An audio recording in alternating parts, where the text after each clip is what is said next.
Welcome back to Sagar stories ಗುರು. Welcome back. 10 ಟೀಮ್ಗಳ analysis, 10 ಟೀಮ್ಗಳನ್ನು ಕೂಡ ಡಿಸ್ಪ್ಲೇ ಮಾಡ್ತೀನಿ. ಸ್ಟ್ರಾಂಗೆಸ್ಟ್ 11 ಯಾವ ತರ ಕಾಣಿಸ್ಬೋದು ಪ್ರತಿಯೊಂದು ಫ್ರಾಂಚೈಸ್ ಅಂತ ಪ್ರಾಬಬಲ್ ಸ್ಟ್ರಾಂಗೆಸ್ಟ್ 11. ಸ್ಟ್ರಾಂಗೆಸ್ಟ್ 11 ನೋಡಾದ್ಮೇಲೆ ನನಗೆ ಅನ್ಸಿದಿಷ್ಟು ರೇಟ್ ಮಾಡ್ತೀನಿ, ನಾನು ರೇಟಿಂಗ್ ಕೊಡ್ತಾ ಹೋಗ್ತೀನಿ. ಈ ಟೀಮ್ ನನಗೆ ಇಷ್ಟಿಷ್ಟು ಅನ್ನಿಸ್ತಾ ಇದೆ, ಈ ಪೊಸಿಷನ್ ಕೊಡ್ಬೋದು ಅಂತ ಅನ್ನಿಸ್ತಿದೆ ಆಫ್ಟರ್ ಆಕ್ಷನ್. ನನ್ನ ಟೀಮ್ ನೋಡ್ಬಿಟ್ಟು ಏನೇ ಹೇಳಿರ್ಬೋದು, ಓವರ್ ಆಲ್ ಸ್ಕ್ವಾಡ್ ನೋಡ್ಬಿಟ್ಟು ಏನೇ ಹೇಳಿರ್ಬೋದು, ಬಟ್ 11 ಫ್ರೇಮ್ ಮಾಡ್ತು ಅಂತ ಅಂದಾಗ ಇವರು ನನಗೆ ಒಂದು ರೇಂಜಿಗೆ ಟಾಪಲ್ಲಿ ಕಾಣಿಸ್ತಾ ಇದ್ದಾರೆ, ಇವರು ಬಾಟಮಲ್ಲಿ ಕಾಣಿಸ್ತಾ ಇದ್ದಾರೆ ಅಂತ ನನ್ನ ಪರ್ಸನಲ್ ಅಭಿಪ್ರಾಯ. ನೀವು ಈ 11ನ ಅಥವಾ 12ನ ಕಂಪ್ಲೀಟ್ ಆಗಿ ನೋಡಾದ್ಮೇಲೆ ಎಲ್ಲ ಟೀಮ್ಗಳದ್ದು ಕಾಮೆಂಟ್ ಸೆಕ್ಷನಲ್ಲಿ ಹಾಕಿ 1 ಇಂದ 10ವರೆಗೂ ನೀವು ಹೆಂಗೆ ರೇಟ್ ಮಾಡ್ತೀರಾ ಸ್ಟ್ರಾಂಗೆಸ್ಟ್ 12ನ ಅಂತ. ಸೊ ಓಕೆ, ಸ್ಟಾರ್ಟ್ ಮಾಡೋಣ. ಮೊದಲನೇ ಫ್ರಾಂಚೈಸ್ ನನಗೆ ಯಾವುದು ಅನ್ನಿಸ್ತಾ ಇದೆ ಅಂತಂದರೆ ಬಾಟಮಲ್ಲಿ ಫಸ್ಟಿಂದ ಸ್ಟಾರ್ಟ್ ಮಾಡ್ತೀನಿ, ಅಂದರೆ ಲಾಸ್ಟಿಂದ ಸ್ಟಾರ್ಟ್ ಮಾಡ್ತಾ ಇದ್ದೀನಿ 10ನೇ ಪೊಸಿಷನಿಂದ. ನನಗನ್ನಿಸ್ತಾ ಇರೋದು 10ನೇ ಪೊಸಿಷನಲ್ಲಿ ಸ್ಟ್ರಾಂಗ್ ಆಗಿ ಕಾಣಿಸ್ತಾ ಇರೋದು ಇಟ್ಸ್ ರಾಜಸ್ಥಾನ್ ರಾಯಲ್ಸ್ ಅಂತ. ಸೊ ಅವರ ಟೀಮ್ನ ತೋರಿಸ್ತಾ ಇದ್ದೀನಿ, 11ನ ತೋರಿಸ್ತಾ ಇದ್ದೀನಿ, 12ನ ತೋರಿಸ್ತಾ ಇದ್ದೀನಿ ಯಾವ ಥರ ಇದೆ ಅಂತ ನೋಡ್ತಾ ಇರ್ಬೋದು. ಯಶಸ್ವಿ ಜಾಸ್ವಾಲ್, ವೈಭವ್ ಸೂರ್ಯವಂಶಿ, ರಿಯಾನ್ ಪರಾಗ್ ಸೇರ್ಕೊಂತು ಅಂದರೆ ಇಲ್ಲಿ ಸ್ಯಾಮ್ ಕರನ್ ಬರ್ತಾರೆ, ಆಮೇಲೆ ಧ್ರುವ್ ಜುರಾಲ್ ಬರ್ತಾರೆ, ಶಮ್ರಾನ್ ಹಟ್ಮಾರ್ ಬರ್ತಾರೆ, ಆಮೇಲೆ ರವಿ ಜಡೇಜಾ ಬರ್ತಾರೆ. ಇಲ್ಲಿ ಮಿಡ್ಲ್ ಆರ್ಡ್ರು ಒಂಥರ ಅನ್ಸರ್ಟನ್ ಆಗಿ ಕಾಣಿಸ್ತಾ ಇದೆ ನನಗೆ. So top order okay, middle order seriously ಒಂಥರ ಬಿಗ್ ಥಿಂಗ್ ಟು ವರಿ ಥರನೇ ಕಾಣಿಸ್ತಿದೆ. ಜೋಫ್ರಾ ಆರ್ಚರ್, ರವಿ ಬಿಷ್ಣೋಯ್, ಬೋರ್ಜರ್ ಜೊತೆಗೆ Tushar Deshpande, not that much impressive. Bowling ಕೂಡ ಒಂದು ರೇಂಜಿಗೆ ಓಕೆ, ಪರವಾಗಿಲ್ಲ, ಬೌಲಿಂಗ್ ಓಕೆ ಅನ್ನೋ ಥರ ಇದೆ. ಸೊ ಇಲ್ಲಿ ಜೋಫ್ರಾ ಆರ್ಚರ್ ಆಗಿರಲಿ, ಜೊತೆಗೆ ಸ್ಯಾಂಡಿ ಆಗಿರಲಿ, ತುಷಾರ್ ದೇಶಪಾಂಡೆ ಆಗಿರಲಿ, ಭಯ ಹುಡ್ಸೋವಂಥ ಬೌಲಿಂಗ್ನ ಅಂತೂ ಮಾಡ್ತಾ ಇಲ್ಲ. ಜೋಫ್ರಾ ಆರ್ಚರ್ ಮುಂಚೆ ಇದ್ದಂಗೆ ಇಲ್ಲ. ಸೊ ರವಿ ಬಿಷ್ಣೋಯ್ ಪರವಾಗಿಲ್ಲ ಹಂಗೆ ನೋಡೋಕೆ ಹೋಯ್ತು ಅಂದರೆ. ಸೊ ಆರ್ಡಿನರಿ ಆಗಿದೆ, ಓಕೆ. ಜಡೇಜಾ ಎಲ್ಲ ಸೇರ್ಕೊಂತಂದರೆ ಒಂದು ರೇಂಜಿಗೆ ಪರವಾಗಿಲ್ಲ ಅನ್ನೋ ಥರ ಇದೆ. ಜೊತೆಗೆ ಇವರ ಮಿಡ್ಲ್ ಆರ್ಡ್ರು ಒಂಥರ ಕಳೆದೋಗ್ಬಿಟ್ಟಿದೆ, ಅಂಥ ಮಟ್ಟಿಗೆ ಇಂಪ್ರೆಸಿವ್ ಆಗಿ ಕಾಣಿಸ್ತಾ ಇಲ್ಲ. ಸೊ ಆದ್ದರಿಂದ ನನ್ನ ಪರ್ಸ್ನಲ್ ಅಭಿಪ್ರಾಯ ಇವರು 10ನೇ ಪೊಸಿಷನಲ್ಲಿ ಇರ್ತಾರೆ ಅಂತ. ಅಂದರೆ ಪಾಯಿಂಟ್ಸ್ ಟೇಬಲ್ 10ನೇ ಪೊಸಿಷನ್ ಅಂತ ಹೇಳ್ತಿಲ್ಲ, ನಾನು ಹೇಳ್ತಾ ಇರೋ ಸೆಟಲ್ ಆದರೂ ಆಗ್ಬೋದು, ಗೊತ್ತಿಲ್ಲ ಏನಾಗುತ್ತೆ ಅಂತ ಕತೆ. ಸೊ ಇವರೇನೋ ಡಿಫ್ರೆಂಟ್ ಅಧ್ಯಾಯನ ಸ್ಟಾರ್ಟ್ ಮಾಡ್ತಿದ್ದಾರೆ ರಾಜಸ್ಥಾನ್ ರಾಯಲ್ಸ್ ಅವರು. ಬಟ್ ನನಗೆ 12 ಅಂತ ಬಂದಾಗ ಇವರು 10ನೇ ಪೊಸಿಷನ್ ಇರ್ತಾರೆ ಅಂತ ಅನ್ನಿಸ್ತಾ ಇದೆ. ಆ್ಯಂಡ್ ನೆಕ್ಸ್ಟ್ ಪೊಸಿಷನ್ ಬಂದ್ಬಿಟ್ಟು ಇಟ್ಸ್ GT ಗುಜರಾತ್ ಟೈಟನ್ಸ್. ಏನು ಗುರು ನೀನು ಆಪ್ಷನ್ ಆದಮೇಲೆ GT ಪರವಾಗಿಲ್ಲ ಚೆನ್ನಾಗಿದೆ ಅಂತ ಹೇಳಿದ್ದೆ ಅಂತ. ಹೌದು, ಇವಾಗ ನನಗೇನೋ ಇದು ಅನ್ನಿಸ್ತಾ ಇದೆ, 12ನ ನೋಡಾದ್ಮೇಲೆ ಈ ಥರ ಅನ್ನಿಸ್ತಾ ಇದೆ. ಇಲ್ಲ ಗುರು, GT ಯಾಕೋ ಲಾಸ್ಟ್ ಟೈಮ್ಗಿನ್ನ ಸ್ವಲ್ಪ ಪ್ಲೇಯಿಂಗ್ 11 ಅಂತ ಬಂದಾಗ, ಕಾಂಬಿನೇಷನ್ ಅಂತ ಬಂದಾಗ ಸ್ವಲ್ಪ ಮಟ್ಟಿಗೆ ಕಮ್ಮಿ ಕಾಣಿಸ್ತಾ ಇದೆ ಅಂತ ನೋಡ್ತಾ ಇರ್ಬೋದು. ಇಲ್ಲಿ ಸೂರ್ಯಕುಮಾರ್ ಯಾದವ್ ಅಲ್ಲ, ಶುಭ್ಮನ್ ಗಿಲ್ ಜೊತೆಗೆ ಸಾಯಿ ಸುದರ್ಶನ್ ಓಪನ್ ಮಾಡ್ತಾರೆ. ಜಾಸ್ ಬಟ್ಲರು ನಂಬರ್ 3 ಬರ್ತಾರೆ. ಟಾಪ್ ಆರ್ಡರ್ ಇವರ main strength. Washington Sundar number 4, ಜೊತೆಗೆ ಶಾರುಖ್ ಖಾನ್, ರಾಹುಲ್ ಟೆವಾಟಿಯಾ. ಇಲ್ಲಿ ವಾಶಿ ಆಗಿರಲಿ, ಶಾರುಖ್ ಖಾನ್ ಆಗಿರಲಿ ಆ್ಯಂಡ್ ರಾಹುಲ್ ಟೆವಾಟಿಯಾ ಆಗಿರಲಿ, ಸೊ 3 ಜನ ಕೂಡ ಇಲ್ಲಿ ನಂಬ್ಕೊಳ್ಳೋ ಅಂಥ ಬ್ಯಾಟ್ರ್ಗಳೇನಲ್ಲ. ಅಂದರೆ ಇವ್ರ ಮೇಲೆ ಇಲ್ಲಾಗ ನಂಬಿಕೆ ಹೇಳ್ಬೋದು, ಭರವಸೆ ಹೇಳ್ಬೋದು ಅಂತ. ಇವರ ಟಾಪ್ ಆರ್ಡರ್ ಇವರ ಮೈನ್ ಸ್ಟ್ರೆಂತ್ ಆಗಿದೆ. ಜೊತೆಗೆ ಜೇಸನ್ ಹೋಲ್ಡರ್ನ ಹಾಕೊಂಡಿದ್ದಾರೆ, 7 ಕೋಟಿ ಕೊಟ್ಬಿಟ್ಟು ಅವ್ರನ್ನ ಹಾಕೊಳ್ಳೇಬೇಕು ಅಂತ ಹಾಕೊಂಡಿದ್ದಾರೆ. ಜೊತೆಗೆ ಸಾಯಿ ಕಿಶೋರ್, ಆಮೇಲೆ ರಶೀದ್ ಖಾನು, ಕಗೀಸೋ ರಬಾಡ, ಮೊಹಮ್ಮದ್ ಸಿರಾಜನ್, ಪ್ರಸಿದ್ಧ ಕೃಷ್ಣ. ಇವರ ಸ್ಟ್ರೆಂತ್ ಏನು ಅಂತಂದರೆ ಇವರ ಟಾಪ್ ಆರ್ಡರ್ ಜೊತೆಗೆ ಇವರ ಬೌಲಿಂಗ್ ಯೂನಿಟು ಮೈನ್ ಸ್ಟ್ರೆಂತು. ಇಲ್ಲೂ ಕೂಡ ನನಗೇನೋ ಮಿಡ್ಲ್ ಆರ್ಡರ್ ಸ್ವಲ್ಪ ಪ್ರಾಬ್ಲಮ್ ಅಂತಲೇ ಅನ್ನಿಸ್ತಾ ಇದೆ. ಮಿಡ್ಲ್ ಆರ್ಡರ್ ಆಗಿರಲಿ, ಫಿನಿಶಿಂಗ್ ರೋಲ್ ಆಗಿರಲಿ, ನನಗೆ ಸ್ವಲ್ಪ ಇಲ್ಲಿ ಪ್ರಾಬ್ಲಮ್ ಆಗೇನೆ ಕಾಣಿಸ್ತಾ ಇದೆ. ಅವರು ಟಾಪ್ ಆರ್ಡರ್ ಹೊಡಿತು ಅಂದರೆ ರನ್ಸು, ಇಲ್ಲ ಅಂತಂದರೆ ಯಾಕೋ ಗೋತಾ ಹೊಡೆಯೋ ಥರ ಕಾಣಿಸ್ತಿದೆ. ಜೊತೆಗೆ ಬೌಲಿಂಗ್ ಇವರ ಸ್ಟ್ರೆಂತ್ ಇದೆ, ಬೌಲಿಂಗ್ ಇಂಪ್ರೆಸಿವ್ ಆಗಿದೆ. ನೋಡ್ತು ಅಂದರೆ ಅದು ಒಂಥರ ಆವ್ರೇಜ್ ಸ್ಕ್ವಾಡ್ ಥರನೇ ಕಾಣಿಸ್ತಾ ಇದೆ. ಅದಕ್ಕೋಸ್ಕರ ಇವ್ರನ್ನ ನಾನು ಇಡ್ತಾ ಇದ್ದೀನಿ 9ನೇ ಪೊಸಿಷನಲ್ಲಿ. 8ನೇ ಪೊಸಿಷನ್ ಅಂತ ಬಂದಾಗ ನನಗನ್ಸೋ ಮಟ್ಟಿಗೆ LSG ಅವರಿಗೆ 8ನೇ ಪೊಸಿಷನ್ ಆಗುತ್ತೆ. ಎಲ್ಲಾಯ್ತು ಇವರು ಟೀಮು.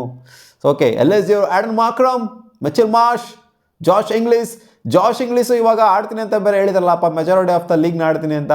4 ಮ್ಯಾಚ್ನ ಒಂದು 3-4 ಮ್ಯಾಚ್ ಮಿಸ್ ಆಗುವಂಥ ಸಾಧ್ಯತೆ ಇರುತ್ತೆ, ಅದರಿಂದ ನಾನು 11 ಇಟ್ಟಿರೋದು. ಆಮೇಲೆ ರಿಷಬ್ ಪಂತು, ನಿಖಿಲ್ಸ್ ಪೂರನು, ಆಯುಷ್ ಬುದೋನಿ, ಆಮೇಲೆ ಅಬ್ದುಲ್ ಸಮದ್ದು, ಶಹಬಾಜ್ ಅಹ್ಮದ್, ಮೊಹಮ್ಮದ್ ಶಮಿ, ದಿಗ್ವಿಶು, ಆವೇಶ್ ಖಾನು ಮತ್ತು ಮಯಾಂಕ್ ಯಾದವ್ನ ನೋಡ್ತು ಅಂತಂದರೆ ಇಲ್ಲ ಗುರು ಚೆನ್ನಾಗಿ ಕಾಣಿಸ್ತಾ ಇದೆ ಈ ಒಂದು ಟೀಮ್ ಅಂತ. ನನಗೇನೋ ಇಂಪ್ರೆಸಿವ್ ಆಗೇನೆ ಕಾಣಿಸ್ತಾ ಇದೆ.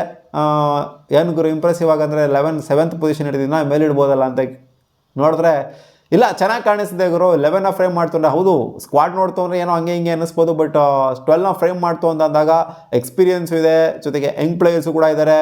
ಆ್ಯಂಡ್ ಬ್ಯಾಟಿಂಗು ಮಿಡ್ಲ್ ಆರ್ಡರ್ ಅಂತ ಬಂದಾಗ ಒಂದು ರೇಂಜಿಗೆ ನೋಡಿ, ಇಲ್ಲಿ ಹಿಂದೆ ಹೇಳಂತ 2 ಟೀಮು, ಆ ಮಿಡ್ಲ್ ಆರ್ಡ್ರು ಸ್ವಲ್ಪ ಅಲ್ಲಾಡ್ತಾ ಇದೆ. ಇಲ್ಲಿ ರಿಷಬ್ ಪಂತ್ ಇದ್ದಾರೆ, ನಿಖಿಲ್ಸ್ ಪೂರನ್ ಇದ್ದಾರೆ, ಆಯುಷ್ ಬದೋನ್ ಇದ್ದಾರೆ, ಅಬ್ದುಲ್ ಸಮದ್ ಇದ್ದಾರೆ, ಒಂದು ರೇಂಜಿಗೆ ಪ್ರೂವ್ ಮಾಡಿರುವಂಥ ಪ್ಲೇಯರ್ಸ್ಗಳಿದ್ದಾರೆ. ಜೊತೆಗೆ ಫಾರ್ಮಲ್ಲೂ ಕೂಡ ಇದ್ದಾರೆ, ಕಾಣಿಸ್ಕೊತಾ ಇದ್ದಾರೆ. ಸೊ ಆದ್ದರಿಂದ ಏನೋ ಸ್ವಲ್ಪ ಪರವಾಗಿಲ್ಲ, ಚೆನ್ನಾಗಿದೆ ಅಂತ ಅನ್ನಿಸಿದೆ. ಬ್ಯಾಟಿಂಗ್ ಯೂನಿಟ್ ಸಕಾಲಾಗಿದೆ ಅಂತ ಅನ್ನಿಸಿದೆ. ಸೊ ಇವ್ರು ಕನ್ಸರ್ನ್ ಆಗಬೇಕಾಗಿರೋದು ಒಂದು ಬೌಲಿಂಗ್ ಯೂನಿಟ್ ಅಷ್ಟೇ, ಯಾಕಂದರೆ ಶಮಿ ಫಾರ್ಮಲ್ಲಿ ಅಷ್ಟೇ ಕಾಣಿಸ್ತಾ ಇಲ್ಲ. ಜೊತೆಗೆ ಮಯಾಂಕ್ ಯಾದವ್ ಇಂಜುರಿ ಕನ್ಸರ್ನ್ಸು, ಜೊತೆಗೆ ಆವೇಶ್ ಖಾನು ಹಂಗೆ ಹಿಂಗೆ ಇರುತ್ತೆ, ಅವ್ರದ್ದು ಫಾರ್ಮ್ ಹೊಡ್ಸ್ಕೊಂತಾರೆ, ಇಲ್ಲ ಅಂದರೆ ವಿಕೆಟ್ ಇದ್ರೆ ಎತ್ತುತ್ತಾರೆ, ಆ ಥರ ಇದೆ. ಒಂದು ರೇಂಜಿಗೆ ಪರವಾಗಿಲ್ಲ. ಇವರ ಸ್ಪಿನ್ ಅಟ್ಯಾಕ್ ಆಗಿರಲಿ, ಶಹಬಾಜ್ ಅಹ್ಮದ್ ಹಂಗೆ ಹಿಂಗೆ ಇರ್ತಾರೆ. ಒಂದೊಂದು ಟೈಮ್ ಹೊಡ್ಸ್ಕೊತಾರೆ, ಒಂದೊಂದು ಟೈಮ್ ಪರವಾಗಿಲ್ಲ ಅನ್ನೋ ಥರ ಬೌಲಿಂಗ್ ಮಾಡ್ತಾರೆ. ದಿಗ್ವಿಶ್ ರಾತೆ ಒಂದು ಒಳ್ಳೆ ಅಡಿಷನು ಇವ್ರಿಗೆ. ಸೊ ಇವರ ಬೌಲಿಂಗ್ ಸ್ವಲ್ಪ ಹಂಗೆ ಹೀಗೆ ಕನ್ಸರ್ನ್ ಆಗಿದೆ. ಬ್ಯಾಟಿಂಗ್ ಓಕೆ ಚೆನ್ನಾಗೇ ಕಾಣಿಸ್ತಾ ಇದೆ, ಅದರಿಂದ ನಾನು ಇವ್ರನ್ನ ನಂಬರ್ 7th ಪೊಸಿಷನಲ್ಲಿ ಇಡ್ತಾ ಇದ್ದೀನಿ. ನೆಕ್ಸ್ಟ್ ಪೊಸಿಷನ್ ಬಂದ್ಬಿಟ್ಟು 8th ಪೊಸಿಷನಲ್ಲಿ ನಂಬರ್ 7 ನನಗೇನೋ ಅನ್ನಿಸ್ತದೆ KKR ಚೆನ್ನಾಗಿ ಕಾಣಿಸ್ತಾ ಇದೆ ಅಂತ. ಏನು ಗುರು ಅಲ್ಲೆಲ್ಲ ಬೈದ್ಬಿಟ್ಟು KKR ಡಬ್ಬಾ ಥರ ಕಾಣಿಸ್ತಿದೆ, ಈ ಟೀಮ್ ಕ್ವಾಲಿಫೈ ಆಗಲ್ಲ ಅದು ಇದು ಅಂತ ಹೇಳ್ಬಿಟ್ಟು. ಹೌದು ಕ್ವಾಲಿಫೈ ಆಗೋ ಥರ ಏನು ಕಾಣಿಸ್ತಾ ಇಲ್ಲ, ಆದರೂ ನಾನು 7th ಪೊಸಿಷನಲ್ಲಿ ಇಡ್ತಾ ಇದ್ದೀನಿ KKRನ. Finn Allen, Ajinkya Rahane, Cameron Green, ಆಮೇಲೆ ರಘುವಂಶಿ, ಆಮೇಲೆ ತೇಜಸ್ವಿ ಸಿಂಗ್ ದಯಾ, ಜೊತೆಗೆ ರಿಂಕು ಸಿಂಗು, ರಮಣ್ದೀಪ್ ಸಿಂಗು. ಬ್ಯಾಟಿಂಗ್ ನೋಡ್ತು ಅಂತಂದರೆ ಖಂಡಿತ ಡೆಪ್ತ್ ಅಂತೂ ಇದೆ ಬ್ಯಾಟಿಂಗಲ್ಲಿ. ಸುನಿಲ್ ನರೇನ್ವರ್ಗೂ ಕೂಡ ಬ್ಯಾಟಿಂಗ್ ಚೆನ್ನಾಗಿ ಆಡೋವಂಥ ಅಬಿಲಿಟಿ ಇದೆ, ಜೊತೆಗೆ ಹರ್ಷಿತ್ ರಾಣಾ ಕೂಡ ಹ್ಯಾಂಡಿ ಆಗಿದ್ದಾರೆ. ಸೊ ಅಬಿಲಿಟಿ ಅಂತ ಬಂದಾಗ ಖಂಡಿತ ಒಂದು 9ನೇ ಪೊಸಿಷನ್ಗೂ ಕೂಡ ಅಬಿಲಿಟಿ ಅಂತೂ ಖಂಡಿತ ಇದೆ. ವೈಭವ್ ಹೊರಾರ, ವರುಣ್ ಚಕ್ರವರ್ತಿ, ಮತೀಶಾ ಪತಿರಾಣ, ಹರ್ಷಿತ್ ರಾಣಾ, ಜೊತೆಗೆ ಸುನಿಲ್ ನರೇನ್ ಇವರ ಸ್ಪಿನ್ ಇವರ ಮೈನ್ ಸ್ಟ್ರೆಂತು, ಜೊತೆಗೆ ಹರ್ಷಿತ್ ರಾಣಾ, ಮತೀಶಾ ಪತಿರಾಣ ಜೊತೆಗೆ ವೈಭವ್ ಹೊರಾರ ಸೇರ್ಕೊಂತು ಅಂದರೆ ಒಂದು ರೇಂಜಿಗೆ ಪರವಾಗಿಲ್ಲ ಅಂತ ಅನ್ನಿಸಿದೆ. ಪೇಸ್ ಅಟ್ಯಾಕ್ ನೋಡ್ತು ಅಂದರೆ. ಬ್ಯಾಟಿಂಗ್ ಅಂತ ಬಂದಾಗ ಖಂಡಿತ ಡೆಪ್ತ್ ಇರೋದ್ರಿಂದ ಇವ್ರದ್ದು ಸುನಿಲ್ ನರೇನ್ರು ಕೂಡ ಮೈನ್ ಡೆಪ್ತ್ ಇರೋದ್ರಿಂದ ಖಂಡಿತ ಒಂದು ರೇಂಜಿಗೆ ಏನಾದ್ರು ಇಂಪ್ಯಾಕ್ಟ್ ಮಾಡ್ಬೋದು ಅಂತ ಅನ್ನಿಸ್ತಾ ಇದೆ. ಅದಕ್ಕೋಸ್ಕರ ಇವ್ರನ್ನ ನಂಬರ್ 7th ಪೊಸಿಷನಲ್ಲಿ ಇಡ್ತಾ ಇದ್ದೀನಿ. ಸೊ ಮ್ಯಾಚ್ ಮಾಡ್ಕೊಬೋದು ಇವ್ರಿಗೂ ಕೂಡ LSCಗೂ ಏನಂತ ಡಿಫ್ರೆನ್ಸ್ ಏನಿಲ್ಲ. ಸೊ ಖಂಡಿತ ಎರಡು ಟೀಮು ಕೂಡ ಒಂದು ರೇಂಜಿಗೆ ಒಂದು ಸಮವಾಗಿನೇ ತೂಗ್ತವೆ ಅಂತ ಅನ್ನಿಸ್ತಾ ಇದೆ. LSC ಇನ್ಫ್ಯಾಕ್ಟ್ ಇವ್ರಿಗಿನ್ನೊಂದು ಸ್ವಲ್ಪ ಬೆಟರ್ ಆಗಿದ್ದಾನೆ. ಇಲ್ಲಿ ಮಿಸ್ ಮ್ಯಾಚ್ ಮಾಡಿಬಿಟ್ಟೆ. LSCನ ಮೇಲ್ಗಡೆ ತೊಗೊಳ್ಳಿ, ಇವ್ರನ್ನ ಕೆಳಗಡೆ ತೊಗೊಳ್ಳಿ. LSC number 8th position, LSC number 7th position, KKR number 8th position ಇಟ್ಕೊಳ್ಳಿ. ಯಾಕೆಂದರೆ ಅವ್ರಿಗಿನ್ನೊಂದು ಸ್ವಲ್ಪ ಬೆಟ್ರಾಗಿ ಕಾಣಿಸ್ತಾ ಇದೆ LSG. ಸೊ ಇಲ್ಲಿ 6th ಪೊಸಿಷನ್ ಅಂತ ಬಂದಾಗ ನನಗೇನೋ CSK ಬೆಟ್ರಾಗಿ ಕಾಣಿಸ್ತಾ ಇದೆ ಗುರು. CSK at number 6. ಆಯುಷ್ ಮಾತ್ರೆ, ಋತುರಾಜ್ ಗಾಯಕ್ವಾಡ್ ಇಂಜುರಿಯಿಂದ ವಾಪಸ್ ಬರ್ತಾ ಇದ್ದಾರೆ. ಸಂಜು ಸ್ಯಾಮ್ಸನ್ ಟಾಪ್ ಆರ್ಡರ್ ಸೈಕ್ ಆಗಿದೆ.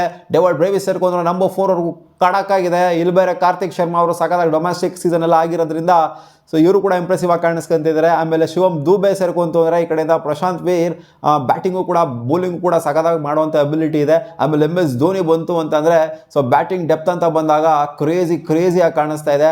ನ್ಯಾಥನ್ ಎಲಿಸ್ ಇವ್ರ ಬೌಲಿಂಗ್ ಸ್ವಲ್ಪ ಕನ್ಸರ್ನ್ ಆಗಿದೆ. ಖಲೀಲ್ ಅಹ್ಮದ್ ಆಗಿರ್ಬೋದು, ಮ್ಯಾಟ್ ಹೆನ್ರಿ ಆಗಿರ್ಬೋದು, ನೂರ್ ಅಹ್ಮದ್ ಆಗಿರ್ಬೋದು. ಇಲ್ಲಿ ನ್ಯಾಥನ್ ಎಲಿಸು ಒಂದು ಸ್ವಲ್ಪ ಹಂಗೆ ಹಿಂಗೆ ಇರುತ್ತೆ. ನೂರ್ ಅಹ್ಮದ್ ಓಕೆ ಇಂಪ್ರೆಸಿವ್ ಆಗಿ ಬೌಲಿಂಗ್ ಮಾಡ್ತಾರೆ, ಖಲೀಲ್ ಅಹ್ಮದ್ ಓಕೆ ಇಂಪ್ರೆಸಿವ್ ಆಗಿದ್ದಾರೆ. ಬಟ್ ಇಲ್ಲಿ ಮ್ಯಾಟ್ ಹೆನ್ರಿ ಆಗಿರಲಿ, ನ್ಯಾಥನ್ ಎಲಿಸ್ ಆಗಿರಲಿ ಸ್ವಲ್ಪ ಹಂಗೆ ಹಿಂಗೆ ಇದೆ ಇವರ ಕಾಂಬಿನೇಷನ್, ಬೌಲಿಂಗ್ ಕಾಂಬಿನೇಷನ್ ಅಂತ ಬಂದಾಗ. ಜೊತೆಗೆ ಇನ್ನು ಪ್ರಶಾಂತ್ ವೀರ್ ಅವ್ರು ಯಾವ ಥರ ಇಂಪ್ಯಾಕ್ಟ್ ಮಾಡ್ತಾರೆ ಬೌಲಿಂಗ್ ಅನ್ನೋದ್ರಲ್ಲಿ ಇನ್ನೂ ನಮಗೆ ಐಡಿಯಾ ಇಲ್ಲ. ಸೊ ಅದು ನೋಡಬೇಕಾಗತ್ತೆ. ಇನ್ನು ಆಪ್ಷನ್ಸ್ ಅಂತೂ ಇದೆ. ಶಿವಮ್ ದೂಬೆ ಆಗ್ತಾರೆ ಬೌಲಿಂಗು. ಒಟ್ಟಾರೆ ಅಂತ ನಾವು CSKನ ಎಲ್ಲ ಸಲ ನೋಡ್ತಿದ್ವಲ್ಲ ಅಂಥ ಮಟ್ಟಿಗೆ ಆಪ್ಷನ್ಸ್ ಏನಿಲ್ಲ. ಒಂದು ರೇಂಜಿಗೆ ಪರವಾಗಿಲ್ಲ ಅನ್ನೋ ಆಪ್ಷನ್ಸ್ ಇದೆ. ಜೊತೆಗೆ ಬ್ಯಾಟಿಂಗ್ ನನ್ನ ಪ್ರಕಾರ ಡೆಪ್ತ್ ಅಂತೂ ಸಿಕ್ಕಾಪಟ್ಟೆ ಸೈಕ್ ಆಗಿದೆ CSK ಅಂತ ಬಂದಾಗ. ಸೊ ಖಂಡಿತ ಇಂಪ್ರೆಸಿವ್ ಆಗಿ ಕಾಣಿಸ್ತಾ ಇದೆ ಬ್ಯಾಟಿಂಗ್ ಅಂತ ಬಂದಾಗ. ಸೊ ಬೌಲಿಂಗಲ್ಲಿ ನೋಡಬೇಕಾಗತ್ತೆ ಏನಾಗುತ್ತೆ ಅಂತ. ಸೊ ಅದರಿಂದ ಇವ್ರನ್ನ ನಾನು 7th ಪೊಸಿಷನಲ್ಲಿ ಇಡ್ತಾ ಇದ್ದೀನಿ. ಆ್ಯಂಡ್ ನಂಬರ್ 6th ಪೊಸಿಷನಲ್ಲಿ ಇಡ್ತಾ ಇದ್ದೀನಿ. ನಂಬರ್ 5th ಪೊಸಿಷನು ನನ್ನ ಪ್ರಕಾರ ಇಟ್ಸ್ SRH ಅಂತ ಅನ್ನಿಸ್ತಾ ಇದೆ. ನೋಡಿದ್ರು ಬ್ಯಾಟಿಂಗ್ ಡೆಡ್ಲಿಯಾಗಿ ಕಾಣಿಸ್ತಾ ಇದೆ. Abhishek Sharma, Travis Head, Ishan Kishan, Heinrich Klaasen, Nitish Kumar Reddy, Liam Livingstone, ಜೊತೆಗೆ ನಿಖಿತ್ ವಾಮಾ ಸೇರ್ಕೊಂತು ಅಂದರೆ ಪ್ಯಾಟ್ ಕಮಿನ್ಸು ಬರ್ತಾರೆ ಅಟ್ 9ಅಲ್ಲಿ. ಅವನ ಅಜ್ಜಿ ಸೈಕ ಕಾಣಿಸ್ತಾರೆ ಅಟ್ 8ಅಲ್ಲಿ. 9, 10, 11 ಓಕೆ ಅಟ್ 8ಅಲ್ಲಿ ಬರ್ತಾರೆ ಅಂತಂದರೆ ಖಂಡಿತ ಹರ್ಷಲ್ ಪಟೇಲ್ ಕೂಡ ಹ್ಯಾಂಡಿ ಆಗಿದ್ದಾರೆ. ಸೊ ಖಂಡಿತ ನಂಬರ್ 8ವರೆಗೂ ಕೂಡ ಸಾಲಿಡ್ ಬ್ಯಾಟಿಂಗ್ ಇದೆ. ನಂಬರ್ 9ವರೆಗೂ ಕೂಡ ಒಂದು ರೇಂಜಿಗೆ ಬ್ಯಾಟಿಂಗ್ ಇದೆ ಅಂತ ಅಂದ್ಕೊಳ್ಳಿ. ಸೊ ಇಲ್ಲಿ ಬೌಲಿಂಗ್ ಸ್ವಲ್ಪ ಕನ್ಸರ್ನ್ ಆಗಿದೆ ಅವರಿಗೆ. ಒಂಥರ CSK ಥರನೇ ಒಂದು ರೇಂಜಿಗೆ ಕನ್ಸರ್ನ್ ಆಗಿದೆ. ಬಟ್ CSK ಪರವಾಗಿಲ್ಲ, ಸ್ಪಿನ್ನರ್ಸ್ ಚೆನ್ನಾಗಿದ್ದಾರೆ. ಬಟ್ ಇಲ್ಲಿ ಗೊಂದಲ ಇದೆ, ಹೆಂಗೆ ಬೌಲಿಂಗ್ ಇರುತ್ತೆ ಅವ್ರದ್ದು ಅಂತ. ಬರೀ ಒಂದು ಬ್ಯಾಟಿಂಗ್ ಸೆಂಟ್ರಿಕ್ ಆಗೋಗ್ಬಿಡ್ತು ಇವ್ರದ್ದು. ಟಾಪ್ ಆರ್ಡ್ರೇ ಹೆವಿ, ಮಿಡ್ಲ್ ಆರ್ಡ್ರೇ ಹೆವಿ ಇವ್ರದ್ದು, ಬ್ಯಾಟಿಂಗೇನೆ ಹೆವಿ ಇವ್ರದ್ದು. ಸೊ ನೋಡೋಣ, ಅದಕ್ಕೋಸ್ಕರ ನಾನು SRH ಅವ್ರನ್ನ 5th ಪೊಸಿಷನಲ್ಲಿ ಇಡ್ತಾ ಇದ್ದೀನಿ. ನಂಬರ್ 6th ಪೊಸಿಷನ್ ನನಗೇನೋ ಡೆಲ್ಲಿ ಕ್ಯಾಪಿಟಲ್ಸ್ ಅಂತ ಅನ್ನಿಸ್ತಾ ಇದೆ. ಸೊ ಡೆಲ್ಲಿ ಪರವಾಗಿಲ್ಲ, ಚೆನ್ನಾಗಿ ಕಾಣಿಸ್ತಾ ಈ ಸಲ ಟೀಮು. ನಾನು ಸುಮ್ಮನೆ ಆಪ್ಷನ್ ಆದಮೇಲೆ ಅಂದರೆ ಆನ್ ಪೇಪರ್ ನೋಡ್ಬಿಟ್ಟು ಟಕ್ಕನಾಗಿ ನೋಡ್ಬಿಟ್ಟು 11 ಫ್ರೇಮ್ ಮಾಡ್ದಂಗೆ ಇಲ್ಲಾಗರು ಹಂಗಿದೆ ಹಿಂಗಿದೆ ಅಂದ್ಬಿಟ್ಟಿದೆ. ಸೊ ಫ್ರೇಮ್ ಮಾಡ್ದಂಗೆ ನೋಡ್ತು ಅಂದರೆ ಬೆಂಟಾಕಿಟ್ ಒಳ್ಳೆ ಪ್ಲೇಯರು. ಇವ್ರ ಜೊತೆ KL ರಾಹುಲ್ ಓಪನ್ ಮಾಡ್ತು ಅಂದರೆ ನಿತೀಶ್ ರಾಣಾ ಬರ್ತಾರೆ ನಂಬರ್ 3. ನಂಬರ್ 4ಅಲ್ಲಿ ಸ್ಟಪ್ಸ್ ಬಂತು ಅಂದರೆ ನಂಬರ್ 5 ಅಕ್ಷರ್ ಪಟೇಲ್ ಬರ್ತಾರೆ. ನಂಬರ್ 6ಅಲ್ಲಿ ಡೇವಿಡ್ ಮಿಲ್ಲರ್ ಬಂತು ಅಂದರೆ ಅಶೋಕ್ ಶರ್ಮಾ ಅಟ್ ನಂಬರ್ 7 ಬಂತು ಅಂದರೆ ವಿಪ್ರಾಜ್ ಅಟ್ ನಂಬರ್ 8 ಬರ್ತಾರೆ. ಸಾಲಿಡ್ ಚಿಂದಿ ಬ್ಯಾಟಿಂಗ್ ಅಟ್ಯಾಕ್ ಹೋಗೋರು ನಂಬರ್ 8ವರೆಗೂ ಕೂಡ ನೋಡಿದ್ದೀವಿ ನಾವು ಯಾವ ಥರ ಇಂಪ್ಯಾಕ್ಟ್ ಮಾಡ್ತಾರೆ. ಅಶೋಕ್ ಶರ್ಮಾ ಆಗಿರ್ಬೋದು, ವಿಪ್ರಾಜ್ ಆಗಿರ್ಬೋದು, ಮಿಲ್ಲರ್ ಆಗಿರ್ಬೋದು, ಅಕ್ಷರ್ ಪಟೇಲ್ ಆಗಿರ್ಬೋದು, ಸ್ಟಪ್ಸು, ಜೊತೆಗೆ ರಾಣಾ ಬೇರೆ ಫಾರ್ಮಲ್ಲಿ ಕಾಣಿಸ್ತಿದ್ದಾರೆ. KL ರಾಹುಲ್ ಜೊತೆಗೆ ಬೆಂಟಾಕಿಟ್ ಓಪನ್ ಮಾಡಿದ್ರೆ ಸಾಲಿಡ್ ಬ್ಯಾಟಿಂಗ್ ಅಟ್ಯಾಕ್ ಇವ್ರದ್ದು ಕೂಡ. ಸೊ ಇಲ್ಲೂ ಕೂಡ ಅಷ್ಟೇ ಬೌಲಿಂಗು ಪರವಾಗಿಲ್ಲ ಅನ್ನೋ ಥರ ಇದೆ, ಚೆನ್ನಾಗೇ ಇದೆ. ಸೊ ಅಕ್ಯೂಬ್ ಅವ್ರನ್ನ ತೊಗೊಂಡಿದ್ದಾರೆ. ಜೊತೆಗೆ ಇಲ್ಲಿ ಮಿಚೆಲ್ ಸ್ಟಾರ್ಕ್ ಇದ್ದಾರೆ ಮೈನ್ ಬೌಲರ್ ಆಗಿ. ಆಮೇಲೆ ಕುಲ್ದೀಪ್ ಯಾದವ್ ಜೊತೆಗೆ ನಟರಾಜನ್ ಪರವಾಗಿಲ್ಲ, ಓಕೆ ಏನಂತ ಬೌಲರು. ಸೊ ಬೌಲಿಂಗ್ ಪರವಾಗಿಲ್ಲ, ಮ್ಯಾನೇಜ್ ಮಾಡ್ಬೋದು. ಅಕ್ಷರ್ ಪಟೇಲ್ ಕೂಡ ಸೇರ್ಕೊತಾರೆ, ವಿಪ್ರಾಜ್ ಕೂಡ ಸೇರ್ಕೊತಾರೆ. ಸೊ ಮ್ಯಾನೇಜ್ ಮಾಡ್ಬೋದು. ಸ್ಪಿನ್ ಅಂತ ಬಂದಾಗ ಸ್ಟಪ್ಸು ಕೂಡ ಸೇರ್ಕೊಂತಾರೆ. ಸೊ ಮ್ಯಾನೇಜ್ ಮಾಡ್ಬೋದು, ಪರವಾಗಿಲ್ಲ ಅನ್ನೋ ಥರ ಇದೆ. ಒಟ್ಟಲ್ಲಿ ಬ್ಯಾಟಿಂಗ್ ನೋಡ್ತು ಅಂತಂದರೆ ಇವ್ರದ್ದು ಡೆಪ್ತು ಸಿಕ್ಕಾಪಟ್ಟೆ ಇದೆ. ಸೊ ಅದರಿಂದ ನನಗೆ ಡೆಲ್ಲಿ ಕ್ಯಾಪಿಟಲ್ಸು ಅಟ್ ನಂಬರ್ 5 ಅಂತ ಅನ್ನಿಸ್ತಾ ಇದೆ, 4 ಅಂತ ಅನ್ನಿಸ್ತಾ ಇದೆ. ನಂಬರ್ 3 ಅಂತ ಬಂದಾಗ ಇಟ್ಸ್ ಮುಂಬೈ ಇಂಡಿಯನ್ಸ್ ಕ್ಲಿಯರ್ ಕಟ್ಟಾಗೆ ಸ್ಕೋರ್ನ ರಿಟೈನ್ ಮಾಡ್ಕೊಂಡಿದೆ. ನೋಡ್ತಾ ಇರ್ಬೋದು ಇಲ್ಲಿ ಕ್ವಿಂಟನ್ ಡಿಕಾಕ್ ಜೊತೆಗೆ ರೋಹಿತ್ ಶರ್ಮಾ ಓಪನ್ ಮಾಡೋ ಸಾಧ್ಯತೆ ಇರುತ್ತೆ. ಜೊತೆಗೆ ತಿಲಕ್ ವರ್ಮಾ, ಸೂರ್ಯಕುಮಾರ್ ಯಾದವ್, ಶರ್ಫನ್ ರೋಥರ್ಫೋರ್ಡು ಟ್ರೇಡ್ ಮಾಡ್ಕೊಂಡು ಒಳ್ಳೆ ಪಿಕ್ನ ಮಾಡಿದ್ದಾರೆ ಮಿಡ್ಲ್ ಆರ್ಡರ್ ಸ್ಟೆಬಿಲಿಟಿ ತೊಗೊಂಬರೋದಕ್ಕೆ. ಆಮೇಲೆ ಹಾರ್ದಿಕ್ ಪಾಂಡ್ಯ, ನಮನ್ ಧೀರು, ಜೊತೆಗೆ ಡೆಪ್ತು ಅಷ್ಟರ ಮಟ್ಟಿಗೆ ಇಲ್ಲದೆ ಬೇರೆ ಟೀಮ್ಗಳು ಕಂಪೇರ್ ಮಾಡಿದ್ರೆ ಇಲ್ಲದೇ ಇರ್ಬೋದು. ಬಟ್ ನಮನ್ ಧೀರ್ಗೂ ಕೂಡ ಸಿಕ್ಕಾಪಟ್ಟೆ ಸೈಕಾಗಿರುವಂಥ ಬ್ಯಾಟರ್ಸ್ಗಳಿದ್ದಾರೆ. ಆಮೇಲೆ Deepak Chahar, Mitchell Santner, Trent Boult, Jasprit Bumrah ಜೊತೆಗೆ ಮಾರ್ಕಂಡೆ. ಇಲ್ಲಿ ಪೇಸ್ ಅಟ್ಯಾಕ್ ಇವ್ರದ್ದು ಚೆನ್ನಾಗಿದೆ. ಟ್ರೆಂಟ್ ಬೋಲ್ಟ್ ಜೊತೆಗೆ ಜಸ್ಪ್ರೀತ್ ಬುಮ್ರಾ ಜೊತೆಗೆ ದೀಪಕ್ ಚಹಾರ್ ಸೇರ್ಕೊಂತಂದ್ರೆ 3 ಜನ ಸಖತ್ ಒಳ್ಳೆ ಪೇಸ್ ಅಟ್ಯಾಕು. ಹಾರ್ದಿಕ್ ಪಾಂಡ್ಯ ಸೇರ್ಕೊಂತಂದರೆ ಮಿಚೆಲ್ ಮಾರ್ಷ್ ಜೊತೆಗೆ ಮಾರ್ಕಂಡೆ ಇಂಪ್ಯಾಕ್ಟ್ ಪ್ಲೇಯರ್ ಆಗಾಡುವಂಥ ಸಾಧ್ಯತೆ ಇರುತ್ತೆ. ಸೊ ಸ್ಪಿನ್ನು ಕೂಡ ಒಂದು ರೇಂಜಿಗೆ ಸ್ಟೆಬಿಲೈಸ್ ಮಾಡೋದಕ್ಕೆ ಮಾರ್ಕಂಡೆನ ಎಳ್ಕೊಂಬಂದಿದ್ದಾರೆ ಇಲ್ಲಿ. ಸೊ ಪ್ರಾಬ್ಲಿ ನನ್ನ ಪ್ರಕಾರ ಇದು ನಂಬರ್ 3 ಕಾಣಿಸ್ತಾ ಇದೆ ಸ್ಟ್ರೆಂತ್ ಅಂತ ಬಂದಾಗ. ಅಂಥ ಮಟ್ಟಿಗೆ ಹೆವಿ ಡಿಫ್ರೆನ್ಸ್ ಏನಿಲ್ಲ ಇಲ್ಲಿ. 3, 4, 5, 6 ಸ್ಕ್ವಾಡ್ ನಾನು ಹೇಳ್ತಾ ಇದ್ದೀನಲ್ಲ, ಅಂಥ ಮಟ್ಟಿಗೆ ಹೆವಿ ಡಿಫ್ರೆನ್ಸ್ ಏನಿಲ್ಲ. ಡಿಫ್ರೆನ್ಸ್ ಇರೋದು ಬಂದ್ಬಿಟ್ಟು ನಂಬರ್ 2 ಆ್ಯಂಡ್ ನಂಬರ್ 1. ಸೊ ನನ್ನ ಪ್ರಕಾರ ಅಲ್ಲ, ಎಲ್ಲರ ಪ್ರಕಾರನೂ number 2 squad it's Punjab Kings ಕೋರ್ನ ರಿಟರ್ನ್ ಮಾಡಿದಾಗರು. ಜಾಶ್ ಇಂಗ್ಲಿಷ್ ಒಬ್ಬರು ಮೈನ್ ಪ್ಲೇಯರ್ನ ಬಿಟ್ಟಿರೋದು, ಅದು ಬಿಡ್ತು ಅಂದರೆ ಮೈನ್ ಪ್ಲೇಯರ್ನ ಯಾರನ್ನೂ ಬಿಟ್ಟಿಲ್ಲ ಅವರು. ಆ್ಯಂಡ್ ಪ್ರಿಯಾಂಶ್ ಆರ್ಯ ನೋಡ್ತಾ ಇರ್ಬೋದು. ಪ್ರಿಯಾಂಶ್ ಆರ್ಯ, ಪ್ರಭ್ಸಿಮ್ರಾನ್ ಸಿಂಗು, ಮೈಕಲ್ ಓವಾನ್ ಅವ್ರ ಜಾಗಕ್ಕೆ ಈ ಕಡೆಯಿಂದ ಬರ್ತಾರೆ. ಜಾಶ್ ಇಂಗ್ಲಿಷ್ ಬರ್ತಾ ಇದ್ದಾರಲ್ಲ ಆ ಜಾಗಕ್ಕೆ ಬರ್ತಾರೆ ಇಲ್ಲಿ. ಶ್ರೇಯಸ್ ಅಯ್ಯರ್ ಇದ್ದಾರೆ, ಆಮೇಲೆ ನೆಹಾಲ್ ವಧೇರಾ, ಮಾರ್ಕಸ್ ಸ್ಟಾಯ್ನಿಸ್, ಶಶಾಂಕ್ ಸಿಂಗು, ಮಾರ್ಕೋ ಯಾನ್ಸನ್ ಇವಾಗ ಆಡ್ತಿರೋ ರೀತಿ ನೋಡ್ತು ಅಂದರೆ ಖಂಡಿತ ನಂಬರ್ 8 ಚಿಂದಿಯಾಗಿರುವಂಥ ಬ್ಯಾಟಿಂಗ್ ಇದೆ. ಆಮೇಲೆ ಲಕ್ಯೂ ಫರ್ಗ್ಯೂಸನ್ ಆಗಿರಲಿ, ಹರ್ಷದೀಪ್ ಸಿಂಗ್ ಆಗಿರಲಿ, ಯುಜಿ ಚಾಲ್ ಆಗಿರಲಿ, ವಿಜಯ್ ಕುಮಾರ್ ವೈಶಾಖ್ ಆಗಿರಲಿ, T20 ಎಲ್ಲ ಪ್ರೂವನ್ ಪ್ಲೇಯರ್ಸ್ಗಳು. ಅದರಿಂದ ಇಂಪ್ರೆಸಿವ್ ಆಗಿನೇ ಕಾಣಿಸ್ತಿದೆ. ಏನು ಹೇಳಬೇಕಾಗಿಲ್ಲ, ಫೈನಲಿಸ್ಟ್ಗಳು ಅರ್ಥ ಆಗುತ್ತೆ ಅಂತ ಅಂದ್ಕೊಂಡಿದ್ದೀನಿ. ಏನಕ್ಕೆ ನಾನು ನಂಬರ್ 2 ಇವ್ರನ್ನ ಹೇಳ್ತಿದ್ದೀನಿ ಅಂತ. ಆ್ಯಂಡ್ RCB ಬಗ್ಗೆ ಮಾತಾಡಬೇಕಾದ್ರು, ಈ ಥರ ಟೀಮು ಯಾವನಾದರೂ ಊಟಾಕವನ ಅಲ್ಲಿ, ಈ ಥರ ಇರೋವಂಥ ಟೀಮು, ಈ ಥರ ಆಪ್ಷನ್ಸ್ ಇರೋವಂಥ ಟೀಮು ನಂಬರ್ 1 ಏನಕ್ಕೆ ಇಟ್ಟಿದ್ದೀನಿ ಅಂದರೆ ಎಲ್ಲರಿಗೂ ಗೊತ್ತಿರೋದೇ ಏನಕ್ಕೆ RCB ಅಟ್ ನಂಬರ್ 1 ಅಂತ. ಸೊ ಈ ಥರ ನಜ್ಜಿ ಸಾಲಿಡ್ ಟೀಮ್ನ ಯಾರೂ ಮಾಡಿಲ್ಲ. ಸಿಂಪಲ್ಲಾಗಿ ಹೇಳಬೇಕು ಅಂದರೆ ಯಾರನ್ನ ಕೇಳಿ RCB ಥರ ಟೀಮು ಯಾವ ಟೀಮು ಇಲ್ಲ. RCB ಇರೋವಂಥ ಆಪ್ಷನ್ಸ್ಗಳು, ಬ್ಯಾಕಪ್ಸ್ಗಳು ಯಾರಿಗೂ ಕೂಡ ಇಲ್ಲ. ಇವರಿಲ್ಲ ಅಂದರೆ ಅವ್ರನ್ನ ಪಕ್ಕ ಆಡಿಸ್ಬೋದು ಇವ್ರನ್ನ ಅನ್ನೋ ಥರ ಆಪ್ಷನ್ಸು ಬೇರೆ ಯಾವ ಟೀಮೂ ಕೂಡ ಇಲ್ಲ. Phil Salt, Virat Kohli, Venkatesh Iyer, Rajat Patidar, Tim David, Krunal Pandya, Romario Shepherd, Jitesh Sharma at number 8 ಬರ್ತಾರೆ ಅಂತಂದರೆ ನಂಬರ್ 8, ನಂಬರ್ 9 ಬೇಕಾದ್ರೆ ಇಲ್ಲಿ SDLನ ಕೂರಿಸ್ಬಿಟ್ಟು ನೀವು SDL ಬೇಡ ಅಂತಂದರೆ ಇವ್ರನ್ನ ಮಂಗೇಶ್ ಅವ್ರನ್ನ ಹಾಕೊಂಡ್ಬಿಡ್ಬೋದು. ನಂಬರ್ 9 ಚಿಂದಿ ಆಗಿರುವಂಥ ಬ್ಯಾಟಿಂಗ್ ಯೂನಿಟ್ ಇದೆ. ಸೊ ಇದಕ್ಕಿಂತ ಒಂದು ಒಳ್ಳೆ ಟೀಮ್ ಫ್ರೇಮ್ ಮಾಡೋಕ್ಕಾಗಲ್ಲ. ಭುವನೇಶ್ವರ್ ಕುಮಾರ್ ಎಕ್ಸ್ಪೀರಿಯನ್ಸ್ ಜೊತೆಗೆ ಜಾಶ್ ಹೆಜಲ್ವುಡ್ ಎಕ್ಸ್ಪೀರಿಯನ್ಸ್ ಸೇರ್ಕೊಂತು ಅಂತಂದರೆ ಮಂಗೇಶ್ ಅವರ ಬೌಲಿಂಗ್ ಜೊತೆಗೆ ಈ ಕಡೆಯಿಂದ ಹ್ಯಾಂಡಿ ಆಗಿರುವಂಥ ರೊಮ್ಯಾರಿಯೋ ಶೆಫರ್ಡ್ ಸೇರ್ಕೊಂತಾರೆ. ಪೇಸ್ ಅಟ್ಯಾಕ್ ಚಿಂದಿ ಆಗಿದೆ. ಸುಯಾಶ್ ಶರ್ಮಾ ಗೊತ್ತಿರೋದೆ ಲಾಸ್ಟ್ ಸೀಸನ್ ಯಾವ ಥರ ಪ್ರೂವ್ ಮಾಡಿದ್ರು ಅಂತ, ಕೃಣಾಲ್ ಪಾಂಡ್ಯ ಯಾವ ಥರ ಸ್ಪಿನಲ್ಲಿ ಪ್ರೂವ್ ಮಾಡಿದ್ರು ಅಂತ. ಸೊ ಇವರಿಬ್ಬರು ಸೇರ್ಕೊಂತಾರೆ ಸ್ಪಿನ್ ಅಟ್ಯಾಕ್ ಅಂತ ಬಂದಾಗ ಇಟ್ಸ್ ಮೂವ್ ಏನರ್ ಲಕ್ಸುರಿ ಆಗೋಗ್ಬಿಡ್ತು ನಮ್ಮ RCBಗೆ.